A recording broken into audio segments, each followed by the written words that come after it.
Lilian? Je suis pas là. Lilian? Je suis caché. Est-ce que t'aurais vu le chat? Le chat? Le chat?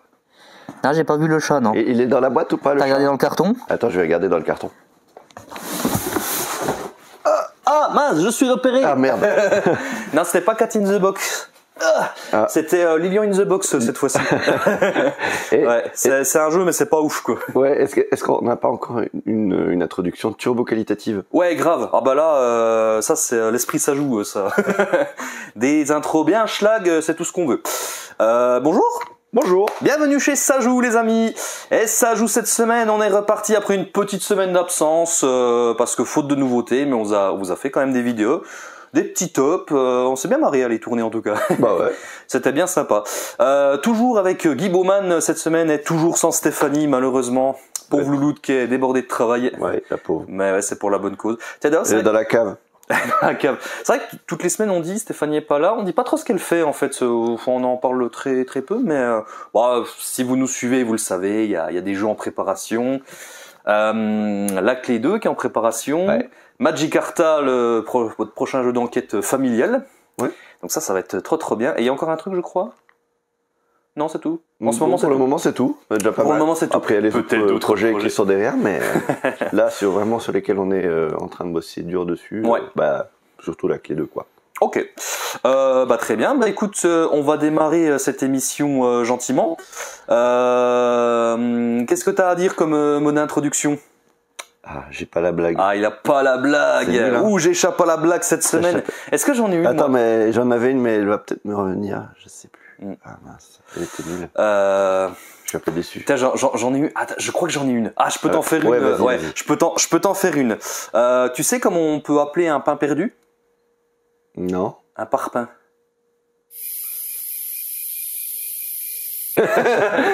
Voilà, bon, j'ai pas mieux. Oh, elle était bien schlag celle-là. Ouais. Oh purée. La vache. On va peut-être arrêter. Hein. Ouais, il faut qu'on arrête. Ouais, ça me fatigue ces conneries. Bon. Alors, cette semaine, qu'est-ce qu'on a? Et on a des choses très sympas cette semaine. On est ici. Écoute, on va commencer gentiment sur l'île centrale avec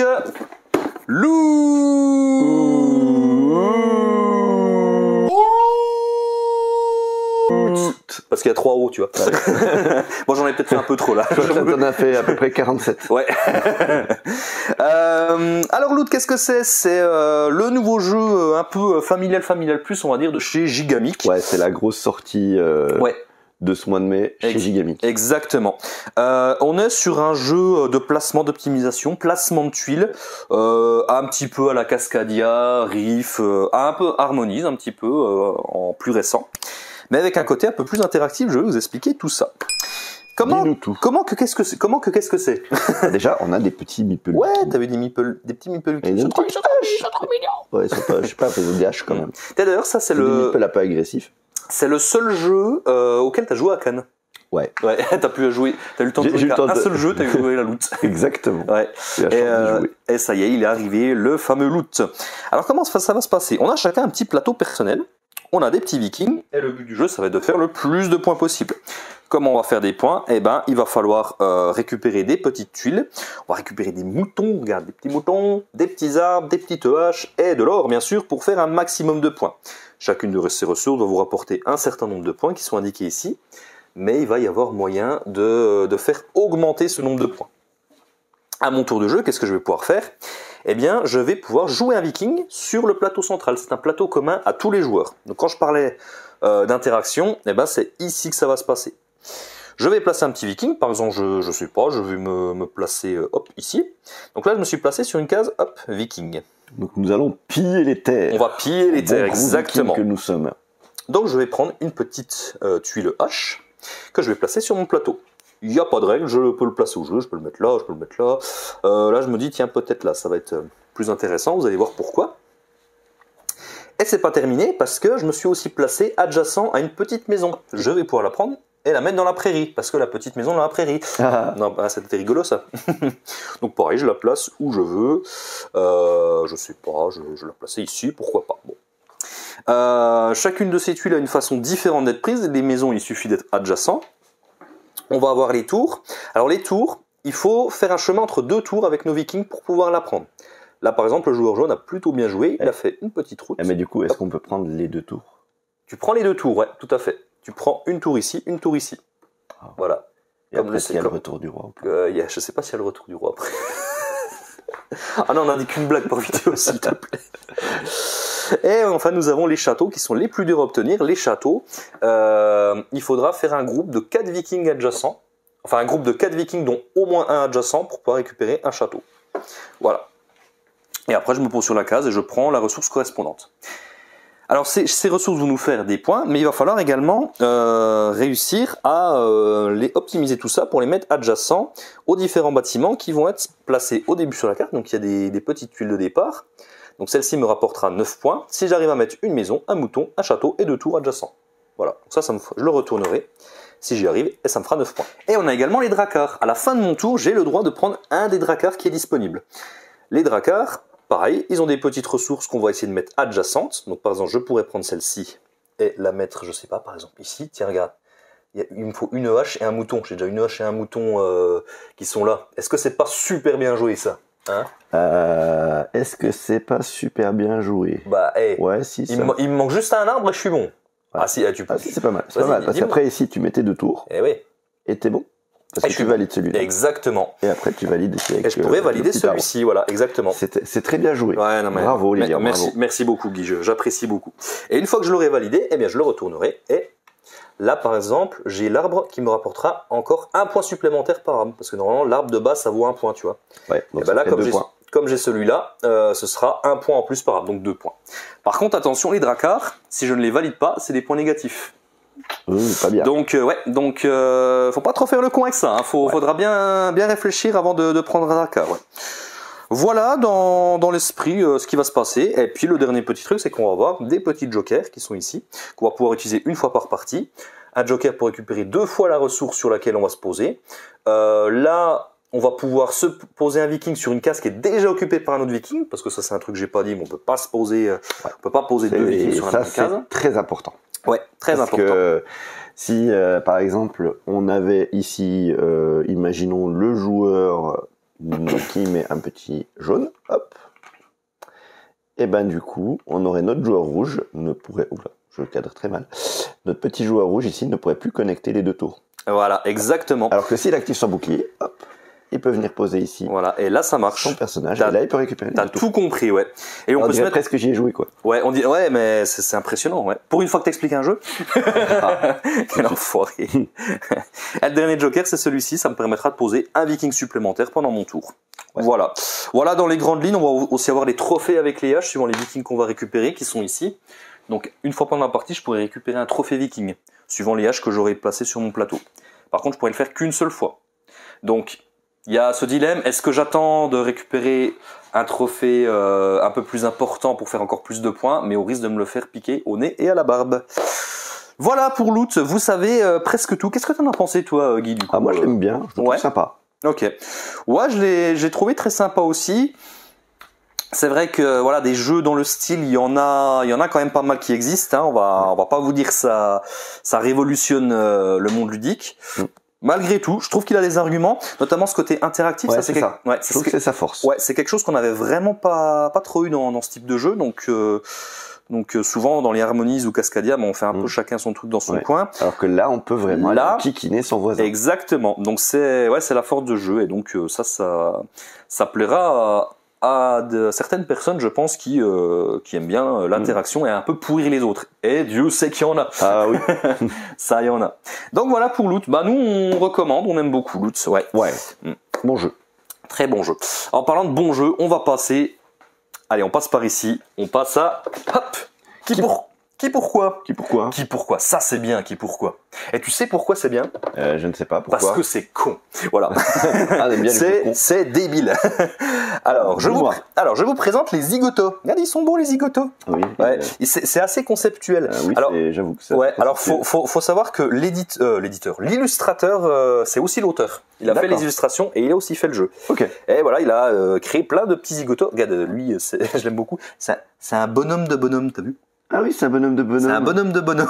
Et il tient un gros caillou pour la tête. Voilà, c'est ça, marrant. exactement. Ouais, il y a plein de trucs marrants, donc ouais, il est vraiment parti dans un délire. Donc des zigotos, il y en a plein, plus ou moins conceptuels, comme je l'ai dit. Un bonhomme graffiti, là, un bonhomme crabouillou. Ça, c'est un peu les bonhommes que je faisais quand j'avais 4 ans, tu vois. Ouais. Oh, un homme montagne. Ah ouais. Ah, il est cool, lui. Ok. Enfin voilà, lui aussi. Ah, très sympa, lui aussi, tiens. C'est le bonhomme œil. Ouais. Un peu flippant, quand même. Et ouais, un petit peu, ouais. Bon, alors c'est bien joli tout ça, mais qu'est-ce qu'on va faire dans Qui Pourquoi? C'est un jeu coopératif où notre but va d'être il va falloir élire le super zigoto. Alors comment ça va se passer? Eh bien, on va chacun prendre un petit set de tuiles comme ça, donc avec les numéros 1, 2, 3, 4, 5, 6, et on va avoir plusieurs phases. On va à chaque tour tirer une carte et qui va nous poser une question. Par exemple ici, qui pour être un bon canapé? Et on va devoir voter sans se concerter pour qui selon nous pourrait être un bon canapé. Alors je vais prendre je vais prendre celui qui me un bon canapé. Allez, moi, tu voterais pour lequel, toi? Ok, je sais pour lequel je voterai. Ouais. Allez, tu votes pour qui? J'aurais voté pour le 3. Le 3? Ouais. Hein? Ouais. Non, moi j'aurais mis le 2. T'aurais mis le 2. Ouais, j'aurais mis le 2. La main, tu vois. Ouais, j'ai tu fais le fauteuil main, ouais. Mais le 3, il me paraissait mou. Ouais. Tu vois, il m'a ouais, je sais pas. Genre un peu barba papa. Un peu mou. Bah, tant qu'à faire, moi j'aurais mis le 6 alors. Bubbleman. Mais Bubbleman, c'est les bulles, elles vont éclater. Non mais si les bulles éclateraient, il aurait déjà éclaté depuis longtemps. Ah, je suis sûr il ferait un bon canapé. Ah bah moi je suis pas sûr parce que moi je me suis dit c'est des bulles, alors les bulles tu les touches à peine ça éclate. Ouais, je sais pas. Non, voilà le genre de débat débile que vous allez avoir dans Qui Pourquoi. Voilà, c'est drôle, mais c'est drôle. Voilà, toute la force du jeu, c'est l'interaction, c'est entre chaque manche. Ouais. Le moment du jeu le plus marrant, c'est quand vous jouez pas en fait. C'est ça, c'est vous débattez, mais pourquoi t'as mis ça? Voilà, exactement, ouais.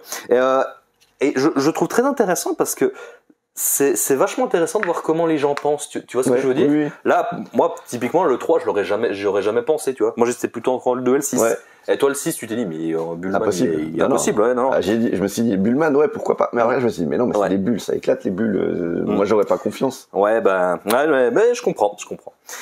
Donc voilà. Donc, qu'est-ce qui va se passer si jamais on a une majorité absolue, c'est-à-dire la moitié plus 1. On a tous, allez, il y a une majorité absolue pour le 3. Ok, et ben le 3, on le met de côté et il sera pour l'élection du super zigoto à la fin. On le met de côté, on met un nouveau zigoto et une nouvelle question. Hop, qui ne subit pas la gravité? Qui ne subit pas la gravité? Ah bon là c'est évident. C'est évident. Là c'est Bullman. Bullman, ouais. Là on aurait la majorité. Voilà Bullman. On aurait la majorité, je pense, et on serait même unanime. Quand on est unanime, il faut savoir qu'on a un certain nombre de jetons connexion au début de la partie. Quand on n'arrive pas à avoir la majorité absolue, on perd un jeton connexion. Si on n'a plus de jeton connexion, on a perdu la partie. Si on est unanime, donc là par exemple on a tous voté pour Bullman, on regagne un jeton connexion. Tac, voilà. Gagne une vie. Voilà. On fait ça jusqu'à ce qu'on ait 6 zigotos de côté. Quand on a les 6 zigotos de côté, on va les remettre au centre, et là il faudra élire le super zigoto, avec une nouvelle question. Par contre, cette fois-ci, pour gagner, il faudra qu'on soit unanime. Qu'on vote tous vraiment pour le même, et on aura 3 chances. Ok. Si on y arrive, on a remporté la partie. Eh ben, moi j'ai bien aimé Qui Pourquoi. Je trouve ça vraiment sympa, super original. C'est idiot à souhait, mais comme j'ai dit, le moment le plus drôle, c'est quand tu joues pas. Ouais. Quand tu parles, tu discutes. Voilà, quand tu débats. Mais non, vraiment très très bien. Qui Pourquoi, dans les jeux d'ambiance, il y a ça. Franchement, intéressez-vous à ça. C'est vraiment très très bien, ouais, le Qui Pourquoi. Ok. Moi, je recommande. Allez, continuons. On va parler maintenant de Middle Ages. Qu'est-ce qu'il est beau ce jeu. Et il est vraiment beau. Ouais, on l'a eu un petit peu en retard. Il est sorti au début du mois, je crois. On l'a reçu que maintenant, mais voilà, on est très content de l'avoir. Middle Ages, un jeu de Marc-André, qui est l'auteur de Splendor. Merci Guy. je me disais, je sais qu'il a fait un autre jeu, mais je savais plus. T'as déjà entendu, ouais. Et c'est vrai que quand tu y joues, il y a une peu, enfin, tu sens la patte Splendor, mais ça ressemble pas du tout à Splendor. Enfin, c'est très bizarre. Il y a un côté draft du coup ou pas? Non, il y a pas. Alors pas vraiment. On est plus sur un choix côté King Domino, tu vois. Ok. Quand tu choisis un peu ta tuile. Et en fait, le principe, c'est qu'on va devoir construire sa cité médiévale. À chaque tour de jeu, on va prendre son petit pion ici et on va le poser hop, sur une des tuiles. Il y a un petit choix, comme je dis, à la King Domino. Plus on est bas, plus je jouerai ensuite et après j'aurai moins de choix. Tu vois. Cette tuile, une fois que je vais la prendre, je vais la placer dans la cité, dans la colonne correspondante. Une fois que j'ai fait ça, eh bien, je vais activer la colonne. Il y a plein de petits effets différents. Je vais pouvoir voler des pièces aux autres joueurs, je vais pouvoir gagner des pièces, etc. Le but du jeu étant d'avoir le plus de pièces à la fin de la partie. Et voilà, on va essayer de gagner des points comme ça. Et après, il faudra faire attention puisque pour chaque colonne où je n'aurai pas au moins une tuile, je vais perdre des pièces. Okay. Donc il faudra essayer de bien équilibrer tout ça et de réussir à avoir toutes les couleurs. Pas faire le forceur sur un truc, quoi. Non, faut pas se spécialiser dans une couleur, c'est une très mauvaise idée dans Middle Ages. Okay. Et du coup, c'est une réédition. C'est une réédition de Majesty, voilà. Okay. Majesty qui était un jeu qui avait eu pas mal de critiques, il avait pas mal de défauts a priori. Alors j'y ai pas joué du tout, donc je pourrais pas vous en dire plus. Moi, tout ce que je sais, c'est que Middle Ages, alors je n'y ai pas joué, mais de ce que j'en ai vu, ça me donne quand même envie. On est sur un jeu quand même relativement familial. C'est du 10+. Honnêtement, ils auraient mis 8+, que ça m'aurait pas choqué. Ça a l'air très simple, et plein de petits effets, des petits combos à droite à gauche.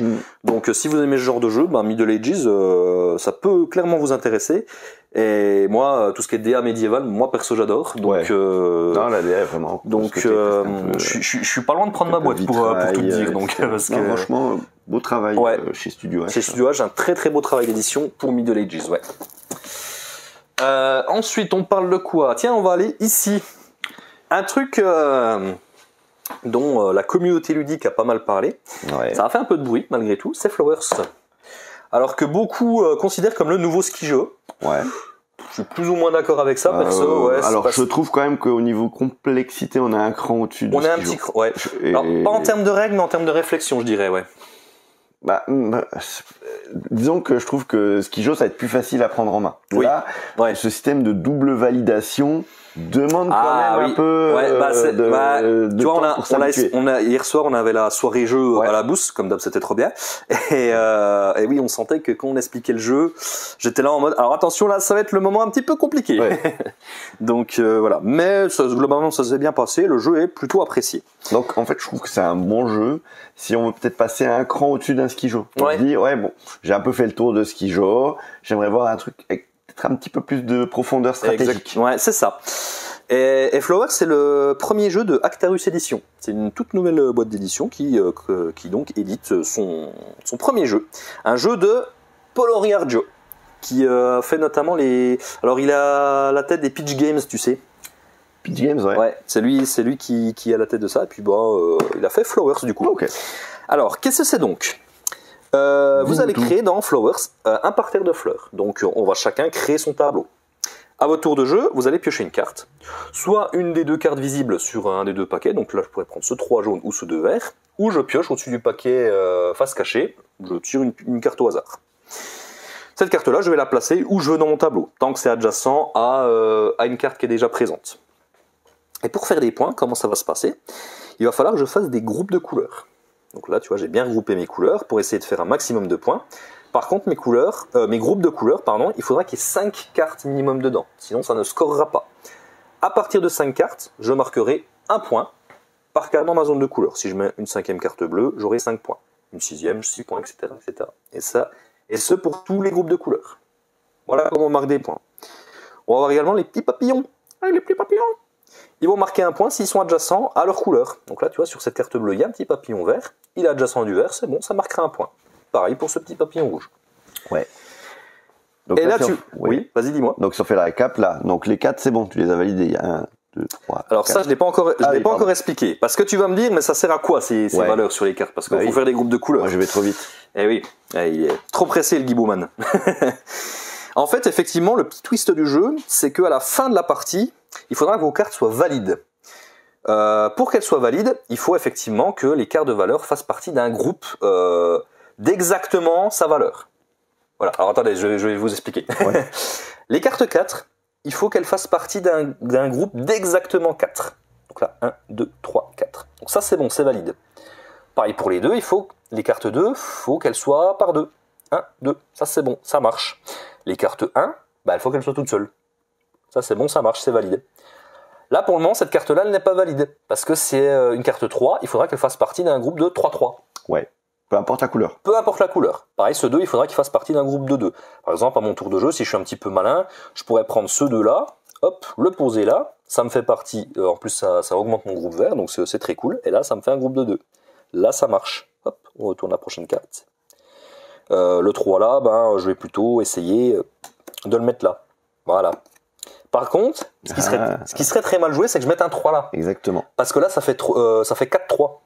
Et 4-3, ça marchera pas. Ce sera valide. Ils sont plus Ce valides. sera pas valide. Si c'est pas valide, vous les enlevez de votre tableau. Alors non seulement vous les enlevez de votre tableau, mais en plus ça vous fait des points négatifs. Ouais, à la fin de la partie. À la fin de la partie, tout à fait. On peut. On peut effectivement recouvrir des cartes. J'allais l'oublier, ça bien vu. On peut recouvrir des cartes. Vous vous dites, tiens, ce 1 là, bon finalement j'en veux. Alors je joue très mal. Hein. Ce 1 là, moi j'en veux pas. Ou tiens, là le 4 vert, ça m'intéresse pas de le garder. Hop, eh ben, je vais le recouvrir. Voilà. Ça, vous pouvez totalement le faire. Ouais. Voilà. Ça c'est bien. Donc voilà, Flowers. Sachant que il faut faire attention parce que la partie se termine quand une des piles est terminée. Exactement. La Ouais. fin est immédiate. Ah oui, c'est C'est-à-dire immédiat. On finit pas le tour en cours. Ouais. C'est ça. Donc, c'est-à-dire que si on est dans une situation un peu compliquée et que le joueur adverse le voit et qu'il en profite et qu'il se dit ah bah tiens j'ai pioché celle-là pour que la partie se finisse, et ben on restera à ce moment-là sur cette partie et Ouais. on peut vraiment se dire Ah bah oui, ça peut vite arriver. Donc faudra bien surveiller les pioches de cartes que ça Ouais. se vide pas. Il y a des petits gabarits à l'intérieur de la boîte suivant le nombre de joueurs que vous êtes. Et puis vous pouvez faire des pioches à peu près égales grâce à ce gabarit. Ça c'est plutôt une idée rigolote, je trouve. Ok. Ouais. Donc voilà pour le petit flow. Bon, vous avez vu, bon, il y a un petit peu de règles, mais ça, une fois qu'on a pigé le truc, honnêtement, ouais. C'est juste qu'il y a deux ça glisse tout seul, quoi. choses. Il y a vraiment faire des groupes de 5 de la même couleur et Ouais. un système de validation par les numéros où il faut qu'il y ait le même nombre de cartes adjacentes que le numéro indiqué sur C'est la ça, carte. exactement. Et c'est là le petit twist Ouais, c'est le petit qu'il twist faut du un jeu, peu voilà. bien comprendre. Voilà, c'est Mais une fois qu'on a compris, ça roule glisse tout seul. Ça, c'est typiquement, c'est du jeu un peu puzzle, réflexion, le jeu que tu joues le dimanche tranquille avec ta famille. Ah ouais. On est là-dedans, quoi. Oui, ça reste du jeu D'ailleurs, très- en très rayon, familial. je vous montre, mais on l'a mis, voilà, on l'a mis à côté des ski-jeux, des Romirami, des Ouais. choses comme ça. C'est pas pour rien, quoi. Mhm. Voilà, on est dans cette gamme de jeux là. Oui. Donc voilà.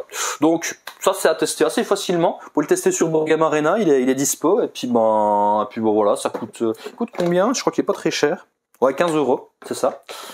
Donc voilà, si vous aimez ce genre de petit jeu tranquillou, ben Ouais. Flowers, pourquoi pas. On continue. Le nouveau Next Station Paris. Alors, est-ce que tu connais Next Station, Guy? Alors, c'est un jeu de flip and write, c'est ça? Tout à fait, c'est Ah. du flip and write, bien joué. On a vu, Comme Tokyo. voilà, et, on a vu London. Next Station London, Next Station Tokyo et Next Station revient avec la version Paris. Eh oui, est-ce qu'il y a un rapport avec les JO qui sont cette année? C'est possible. Je l'ai testé un petit peu, je pense que c'est le plus simple des trois. Donc pour découvrir le jeu, Next Station Paris, je pense que c'est très bien. Alors, qu'est-ce que c'est pour ceux qui connaissent pas? Eh bien, c'est un flip and write, effectivement. Vous allez avoir 4 crayons de couleurs différents à l'intérieur. Et en fait, vous allez démarrer, suivant le crayon avec lequel vous allez démarrer, par une station de la même couleur. Et on va tirer des cartes. Par exemple, je tire un carré, eh bien, il faut que je relie la station de départ à un carré. Voilà. Après, on va tirer la prochaine carte, ce sera peut-être un triangle, eh bien, il faut que je relie à un triangle. Je peux partir des deux côtés. Et on va relier comme ça au fur et à mesure avec notre petit crayon les différentes stations de la feuille. Et on va essayer d'optimiser ça pour faire le plus de points possible. Comment on va faire des points? Il faudra aller dans le plus de quartiers possible. Je ne sais pas si on voit très bien, mais sur la feuille, il y a des petits traits jaunes qui délimitent des quartiers. Donc il faudra visiter le plus de quartiers possible pendant une manche. Il faudra également visiter le plus de stations possible dans un seul quartier. Donc si le quartier que j'ai le plus visité, il me fait 5 stations, ça me fera 5 points tout simplement. Mhm. Et il y a des petites nouveautés dans celui-ci. On a notamment, juste au-dessus de mon doigt, ce sont des croisements. On va pouvoir croiser nos D'accord. traits. Ce qui n'était pas possible dans les autres D'accord. Next Station. On ne pouvait pas croiser les traits. Ah. Là, grâce à ces croisements, on va pouvoir le faire. Ça, c'est Ok. la grosse nouveauté de cette nouvelle boîte. Il y a également cette grosse station centrale avec tous les symboles. Donc là, vous allez pouvoir relier avec n'importe quelle carte cette station. Mhm. Et puis pouvoir repartir un peu comme vous voulez. Et puis il y a ces symboles-là. Alors je ne sais plus comment ça s'appelle dans le jeu. Est-ce que c'est marqué? Je je ne sais plus. Bon, peu importe. Il y a des petits symboles un peu bonus, ça pareil, vous pouvez les relier avec n'importe quel symbole.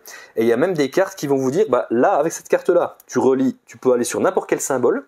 Et en plus, si tu vas là-dessus, bah, tu peux retracer un trait derrière directement. Ok. Donc il y a moyen de comboter un petit peu. D'accord. Voilà. Eh ben, il est plutôt sympa ce Next Station Paris. Moi, j'ai bien aimé. J'avais beaucoup aimé Next Station London. Je l'avais évoqué rapidement dans mon top 10 de la vie. J'avais dit que c'était le jeu qui m'avait réconcilié avec les Flip and Write. Parce qu'à un moment, j'avais fait une indigestion de Flip and Write. Ouais. Next Station London, j'avais découvert, je fais, oh non, Flip and Write. Et quand j'ai joué, j'ai fait, oui, mais oui, voilà un Flip and Write qui revient à l'essentiel, tu vois. Parce que je trouvais que les Flip and Write, ça partait un peu dans tous les sens. C'était un peu n'importe quoi. Et celui-là, il était très bien. Tokyo, j'ai un peu moins accroché, il était un peu plus complexe, un peu moins fluide, j'ai trouvé, donc celui-là, je le recommande un petit peu moins. Mais Paris, si vous connaissez pas, franchement, vous pouvez y aller. Je l'ai beaucoup aimé, ce Next Station Paris. Ok. Ouais, vraiment. Eh ben très bien. Eh ben très bien. Je crois qu'il m'en manque un, mais évidemment, je ne sais plus. Ah oui, oui. Bah, on a commencé la vidéo avec ça. Bah oui, mais je suis idiot. Oh là là là là. Nommé à l'As d'or. Nommé à l'As d'or quand même.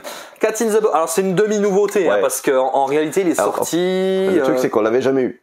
On l'a jamais eu à la Parce boutique. que depuis qu'on a ouvert, il était toujours en rupture de stock. Ouais, c'est ça, exactement. Parce qu'il est sorti en septembre de l'année dernière, je crois, bon, Ouais. à peu près quand on a ouvert. Et on a fait un Matago. Toi, on en voudrait bien. Ah, il y en a plus. Ah, bon, ok. Tant pis. Mais ça y est, Cat in the Box est là. Et j'ai pu y jouer. Et c'est vraiment bien. C'est vraiment très très bien. Alors, il faut aimer les jeux de pli. C'est du 2 à 5 joueurs. Alors, 2 joueurs, vous oubliez. C'est nul. 3 joueurs, c'est vraiment la config idéale. Mais ça peut se faire. 4 ou 5, c'est très bien. Ok. Voilà. Donc, il faut plutôt le prendre. Allez, je veux un jeu. On est à 4 ou 5. Pourquoi pas une partie de temps en temps à 3 joueurs, mais voilà, vous cherchez un jeu à 2 dans Cat in the Box, je recommande pas. Alors qu'est-ce que c'est que Cat in the Box? Donc c'est un jeu de pli, donc comme d'habitude à la Skull King, etc. Vous allez jouer des cartes, il faudra suivre à la couleur si c'est possible, etc. Mais là le truc c'est que dans Cat in the Box, les cartes n'ont pas de couleur, elles sont toutes noires. Mais vous avez un plateau central, et en fait quand vous allez jouer un numéro, par exemple je vais jouer ce 3 là, eh bien c'est moi qui vais choisir la couleur. Je vais dire, eh ben ça c'est un 3 bleu. Okay. Je prends mes petits jetons et je le pose sur le 3 bleu. Du coup le 3 bleu n'est plus disponible, on peut plus jouer de 3 bleus. Si un joueur joue un 3, il faudra qu'il choisisse une autre couleur. Le rouge c'est la couleur d'atout, c'est toujours le rouge qui gagne. Voilà. Et puis ce qui est très malin, c'est que ces jetons là que je vais poser sur le plateau, eh bien je vais pouvoir faire des points en faisant des groupes. Donc je vais essayer de regrouper un petit peu tout ça grâce à mes cartes. Donc il y a ce double réflexion qui est vachement sympa, et c'est ce qui fait tout l'attrait du jeu. Et enfin, un dernier truc, il faudrait éviter de tomber en paradoxe. En paradoxe, ça veut dire qu'avec ce que j'ai en main, au vu des jetons qui ont été posés, je ne peux rien jouer. Ok. J'ai un 4 en main, tous les 4 ont été pris, je ne peux rien faire. Voilà. D'accord. Donc je peux tomber en paradoxe. Et là, tous les plis, normalement, ça me rapporterait 1 point par pli. Et là, ça m'enlève 1 point. Ok. Voilà. Et il y a un petit système de pari, un petit peu à la Skull King, on va parier sur le nombre de plis qu'on va pouvoir faire. Par contre, suivant le nombre de joueurs que vous êtes, vous pourrez parier que sur un certain numéro de plis. En général, c'est 1, 2 ou 3. Donc pour gagner encore des points bonus. C'est comme ça que vous allez marquer votre groupe en fait. Si vous réussissez votre pli. Ok. Voilà. Et ça c'est vachement bien. Cat in the Box, je comprends pourquoi il a été nommé l'As d'or. Ouais. Cat in the Box c'est très très bon. Du très très bon. Et comme j'ai dit, je recommande 4 ou 5 joueurs Cat in the Box. Au niveau des nouveautés, on est pas mal, très cher Guy. On va passer à la partie Retro Focus, notre partie cette semaine où on remet un petit peu en avant un jeu qui est sorti il y a 1, 2, 3, 5 ans. Et chaque semaine, un petit jeu que j'ai envie de mettre en avant. Allez. Et puis cette semaine, je vous parle d'une bizarrerie, en termes de thématique en tout cas. Je vous parle de drone versus goéland. Ah, j'avoue que la thématique... alors là, la originale. thématique... Alors, à quel moment tu t'imagines, je vais faire un jeu où je vais faire affronter des goélands contre des drones? On va avoir des cartes en main, donc on a tous les deux le même paquet de cartes. Et à mon tour de jeu, je vais jouer une de mes cartes en face d'un des jetons qui sont ici. Le but, quand je joue une carte par exemple, je vais jouer cette carte en face de là, et bien là, 3 bleus, donc c'est la valeur la plus forte, donc je vais pouvoir retourner ce jeton-là. Chaque jeton a un petit effet, donc ça, je me rappelle plus des effets exactement, mais ce jeton-là, il me semble que tu déplaces une carte bleue du coup, donc je pourrais me déplacer, par exemple ici. Du coup, ce jeton-là, je le retourne à nouveau à ma couleur, ça me permet de rejouer un tour directement ça. Je crois que c'est le joueur rouge qui devait commencer vu qu'il avait moins de couleurs parce que là en fait si je rejoue j'ai gagné mais peu importe. D'accord. Sinon le jeu est cassé. Mais en fait c'était au joueur rouge normalement de commencer. Bon, peu importe. Vous avez compris l'idée. Si le joueur rouge il joue un 5 là devant, eh ben il retourne de nouveau à sa couleur. Du coup c'est de nouveau à lui de jouer. Voilà, il y a moyen de faire des super combos dans le jeu. C'est ça que j'ai trouvé excellent. Le but du jeu c'est soit de retourner tous ses jetons à sa couleur, vous retournez tous les jetons à la couleur, vous avez gagné. Sinon, une fois qu'on a joué toutes les cartes, eh bien, c'est celui qui aura le plus de stations, ça s'appelle des stations il me semble, celui qui a le plus de stations à sa couleur remporte la partie. Ok. Eh ben, c'est vachement bien Drone versus Goéland. Ça, c'est un jeu de joueurs qui est un peu passé sous les radars. Ouais. Eh ben, vous cherchez un deux joueurs sympa, rapide, facile en règle, mais pas simpliste en termes de réflexion. Eh ben, Drone versus Goéland, franchement, c'est super bien. Ok. Ouais. C'est un bon petit jeu. Ouais, je trouve que dans les jeux de joueurs, ils osent souvent faire des thématiques sorte de ce qu'on voit d'habitude. Ouais, c'est ouais. Genre à SkyTeam, c'est SkyTeam, oui. Pilote d'avion de ligne. Ouais, pas souvent. Fallait oser. Oui, c'est vrai que c'est un peu les jeux où ils se lâchent le plus en termes de thématiques, je trouve. Ou dans les cordes. Avec les boxeurs. qui est du même éditeur d'ailleurs dans les cordes. Ouais. Ça, dans les cordes, ça mériterait un rétrofocus aussi parce que c'est très sympa aussi, ouais. Et puis voilà. Je crois qu'on a fait le tour au niveau des jeux. Donc, on a une belle semaine. Donuts aussi, ça c'est une thématique originale. Ah oui, Donuts, ouais. Donuts, ça revient en juin, il me semble, Donuts. Ah ouais. Ouais, ça revient en juin. Ah, je l'attends. Le petit Donuts, ça, j'ai hâte qu'il revienne, Donuts. D'ailleurs, Tapas aussi, dans la même gamme. Ok. Tapas que sympa aussi, j'ai un petit peu moins accroché. Donc, on l'aura parce que le jeu est sympa. Par rapport à Donuts, je préfère Donuts. Mais bon, après, mais le jeu est sympa quand même. Donc j'ai été un peu moins emballé. Qu'est-ce qu'il nous reste à vous raconter? Qu'est-ce qu'on a comme événements et actualités boutiques à vous raconter? On a eu la soirée jeu hier soir. Ouais, comme je dis, c'était hier soir. Ah, c'était super cool, ouais. Comme d'habitude. Merci à tous ceux qui sont venus. Les gens sont des crèmes, c'est incroyable, ouais. Ouais, on passe vraiment des bons moments. J'ai terminé, moi, on a terminé un peu tard hier soir. J'ai terminé avec une partie de Skull King avec un peu. Il y avait mon cousin qui était là et puis qui a ramené tous ses potes et on s'est bien marré, ouais. Bon, Skull King, je trouve, c'est un super jeu de fin de soirée. Ouais. Tu veux terminer la soirée par un petit jeu, Skull King, c'est super. C'est un chouette jeu. Ouais. Juste là, d'ailleurs. Ah, si vous connaissez pas, jeu de pli Skull King, où il faut parier sur le nombre de plis qu'on va réussir à faire, c'est super. Très bon jeu. C'est très bon jeu, ouais, Skull King. Et du coup, nouvelle soirée jeu, ce sera le 19 juin. C'est ça. Toujours à la Bousse, toujours au même endroit, même heure, toujours avec les très bons repas concoctés par toute l'équipe, et toujours avec Aurore aux manettes, on la salue, et Aurore, Cyril également, et puis toute l'équipe de la Bousse, dont je ne me rappelle plus des noms, mais on les remercie à chaque fois de nous accueillir, on est reçus royalement. Ouais. Et puis du coup, si les gens veulent déjà s'inscrire... oui, c'est possible, vous pouvez un petit message, et puis on vous inscrit sans souci. Il va y avoir de l'actualité Keyforge aussi. Ouais. Keyforge, jeudi 13 juin à la boutique. Soirée initiation et jeu libre. Donc vous pouvez venir, si vous ne connaissez pas encore Keyforge, vous voulez venir découvrir le jeu, et ben vous venez, on vous explique les règles et vous repartez avec un deck gratos. Donc que demander de mieux. Et puis si vous connaissez déjà que vous voulez venir jouer, vous voulez venir taper le carton tranquillement, et ben c'est complètement possible aussi. C'est prévu pour, et puis je serai ravi de vous affronter sur ce jeu magnifique. D'ailleurs, Keyforge, le championnat de France, il va y avoir un championnat de France, ça a été annoncé, on ne sait pas encore la date, mais ça c'est très cool. Il y a de l'actu Keyforge et ça c'est trop bien. C'est bien, c'est bien. Il en faut. Il en faut. Et il y aura un tournoi Keyforge également à la fin du mois de juin, on est encore en discussion pour la date. Donc on vous dit la date le plus rapidement possible, a priori soit le 23, soit le 30. Ce sera de nouveau un scellé, mais cette fois-ci sur l'extension Mistral Marchand. On avait fait Danse Macabre. D'ailleurs, le tournoi Keyforge qu'on a fait, c'était super cool. 14 participants, tout le monde a kiffé, moi aussi. Et, tout le monde a Keyforge. Tout le monde a... je suis fatigué. Oh la vache. Tout le monde a Keyforge. Tout le monde a Keyforge et tout le monde a kiffé Keyforge. Voilà. Et non, c'était vraiment un chouette moment. Ouais. Donc n'hésitez pas à nous rejoindre si vous voulez découvrir.